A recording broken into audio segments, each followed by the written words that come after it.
ਬੱਚੋ ਅੱਜ ਆਪਾਂ ਜਾਨਵਰਾਂ ਦੀ ਆਵਾਜ਼ ਬਾਰੇ ਗੱਲਬਾਤ ਕਰਾਂਗੇ। ਮੈਂ ਇੱਕ ਜਾਨਵਰ ਦਾ ਨਾਂ ਬੋਲਣਾ ਹੈ, ਤੁਸੀਂ ਉਹਦੀ ਆਵਾਜ਼ ਕੱਢ ਕੇ ਦੱਸਣੀ ਹੈ ਮੈਨੂੰ ਕਿ ਉਹ ਕਿਵੇਂ ਬੋਲਦਾ ਹੈ। ਠੀਕ ਹੈ, ਲੈਟਸ ਸਟਾਰਟ। ਅੱਛਾ ਫਤਿਹ, ਪਹਿਲਾਂ ਤੁਸੀਂ ਦੱਸੋ ਕੁੱਤਾ ਕਿਵੇਂ ਕਰਦਾ ਹੈ? ਜੈਸਮੀਨ, ਬੱਕਰੀ ਕਿਵੇਂ ਕਰਦੀ ਹੈ? ਅੰਸ਼, ਗਾਂ ਕਿਵੇਂ ਕਰਦੀ ਹੈ? Very good.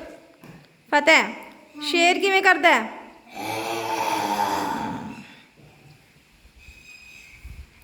ਜੈਸਮੀਨ, ਬਿੱਲੀ ਕਿਵੇਂ ਕਰਦੀ ਹੈ? ਤੇ ਅੰਸ਼, ਕੁੱਤਾ ਕਿਵੇਂ ਕਰਦਾ ਹੈ?